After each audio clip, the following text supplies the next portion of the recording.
صبر کی ضرورت پڑتی ہے. پھر جس وقت مخالفتوں سے سامنا ہو، دشمنوں سے سامنا ہو، اور ہم یہ چاہ رہے ہیں کہ دشمنوں کے اوپر ہمیں فتح حاصل ہو. دیکھیے اس وقت سورہ انفال میں اللہ تعالیٰ نے یہ نہیں کہا کہ تم مجاہد ہوگے اور تم بہادر ہوگے اور تم نماز پڑھنے والے ہوگے، نہیں، بلکہ جو وصف بیان کیا کہ تم میں سے 10 صبر کرنے والے ہوں گے تو 20 کے اوپر غالب آئیں گے. اور جب رعایت دی گئی اس حکم میں تو یہ کہا گیا کہ 100 صبر کرنے والے 200 کے اوپر غالب آئیں گے. اچھا، ہدایت ہم میں سے ہر شخص کی بڑی ضرورت ہے. ہم چاہتے ہیں کہ ایسے لوگ پیدا ہوں جو صحیح راستے کی طرف ہمیں بلائیں. تو ایسے لوگ بھی کب آتے ہیں؟ قرآن مجید بیان کرتا ہے وَجَعَلْنَا مِنْهُمْ أَئِمَّةً يَهْدُونَ بِأَمْرِنَا لَمَّا صَبَرُوا، کہ وہ ہم نے ان کے درمیان ایسے لیڈر اٹھائے، وَجَعَلْنَا مِنْهُمْ أَئِمَّةً، ایسے لیڈر اٹھائے جو ان کو ہدایت دیتے تھے ہمارے حکم سے، لما صبروا، جب تک انہوں نے صبر کا راستہ اختیار کیا. تو صبر کا بدلہ یہ ہے کہ آپ کو اچھی لیڈرشپ بھی مل جاتی ہے.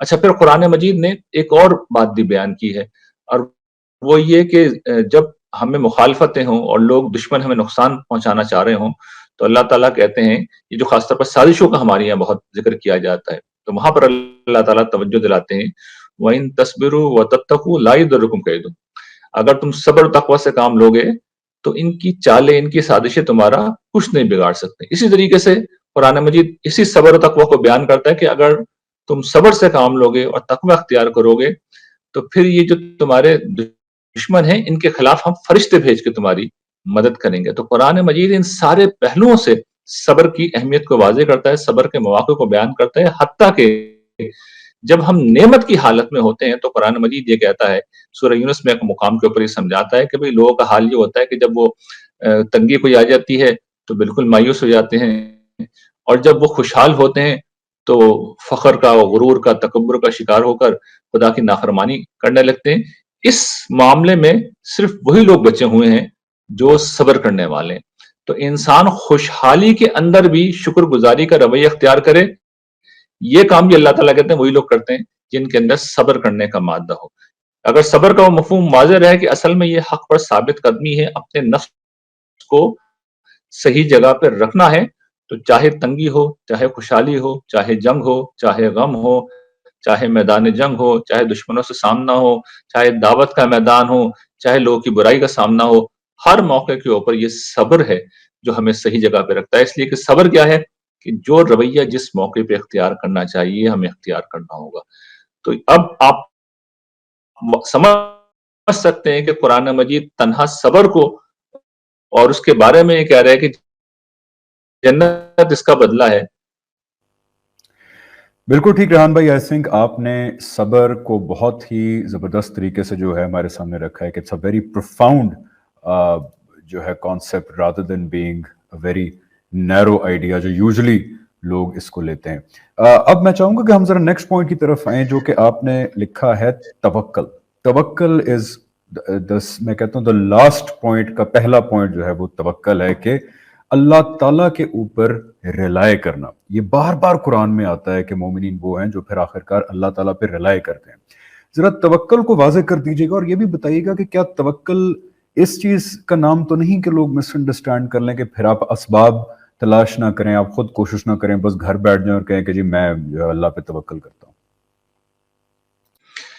دیکھیے، توکل جو ہے وہ دینی احکام میں اگر میں یہ کہوں کہ ایمان کی نفسیاتی سطح پر سب سے بڑی علامت ہے تو شاید میں مبالغہ نہیں کروں گا. توکل کی ضرورت کب پیش آتی ہے پہلے اس کو سمجھ لیجئے. دیکھیے، صبر تو عام طور پر جس طرح لوگ سمجھتے ہیں، اور وہ ایک چونکہ بڑی اہم اپلیکیشن ہے اس لیے میں اسی کو آپ کے سامنے رکھ رہا ہوں کہ کوئی مشکل آ گئی ہے، کوئی مشکل مرحلہ آ گیا ہے، کوئی پریشانی آ گئی ہے، کوئی ایسی صورتحال ہے جو ہمارے اوپر سخت گراں ہے، کوئی حادثہ ہے جو پیش آ گیا ہے. اب اس میں ہمیں صحیح جگہ پہ کھڑے رہنا یہ صبر ہے. لیکن بارہا ایسا ہوتا ہے اور زندگی میں اکثر ایسا ہوتا ہے، مشکلیں کم آتی ہیں، اندیشے زیادہ ہوتے ہیں. یعنی ہم یہ توقع کر رہے ہوتے ہیں کہ بھی فلاں مشکل آ جائے گی، فلاں پریشانی آ جائے گی. اب یہ جو صورتحال ہوتی ہے، آپ غور کریں کہ ہمارا جو نفسیاتی وجود ہے، ہمارا جو ذہن ہے، اس کا کمال یہ ہوتا ہے کہ چھوٹی مشکل بھی اگر ہو تو اس کو پھر میگنیفائی کر کے وہ 1000 گنا بڑا کر دیتا ہے. یعنی ایک بڑی سے بڑی مشکل آ جائے، لیکن جس وقت مشکل آ جاتی ہے نا تو آدمی کو پتہ چل جاتا ہے بس جو ہونا تھا ہو گیا، اب کچھ بھی نہیں ہو سکتا. تو اب وہ مرحلہ شروع ہو جاتا ہے کہ انسان پھر اپنے آپ کو کسی طرح نئے حالات میں سیٹ کر رہا ہوتا ہے. لیکن ابھی جس چیز نے ہونا ہے وہ سامنے نہیں آئی، یہ لمحہ بڑا مشکل ہوتا ہے. انسان کی نفسیات پہ میں سچ عرض کرتا ہوں کہ یہ بہت گرا ہوتے ہیں یہ لمحات جو ہوتے ہیں کہ کہیں ایسا نہ ہو جائے، کہیں ویسا نہ ہو جائے. تو توکل کی ضرورت یہاں پڑتی ہے. یعنی اس موقع پر انسان کو توکل کرنا چاہیے، خدا پہ بھروسہ کرنا چاہیے.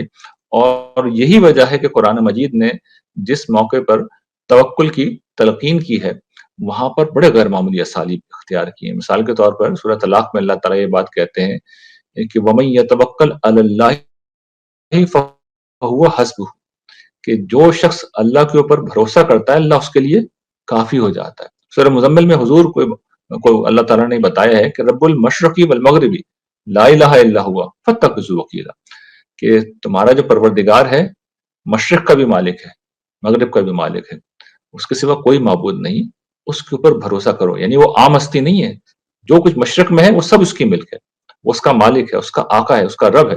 مغرب کا بھی مالک ہے، اس کے سوا کوئی معبود نہیں ہے، وہی حاجت روا ہے، اس کے اوپر بھروسہ کرو. اور پھر سورہ فرقان میں اس بات کو اس طرح بیان کیا گیا ہے کہ وَتَوَکَّلْ عَلَى الْحَيِّ الَّذِي لَا يَمُوتُ، اس ہستی پہ توکل کرو، بھروسہ کرو جسے موت نہیں آتی، جو ہمیشہ ہے اور ہمیشہ رہے گا. تو یہ اسالیب ہیں جو اللہ تعالیٰ نے اختیار کر کے بتایا ہے کہ دیکھو جب تم توکل کرتے ہو، توکل کیا ہے؟ معاملات اللہ کے حوالے کرتے ہو، اس کے اوپر بھروسہ کرتے ہو.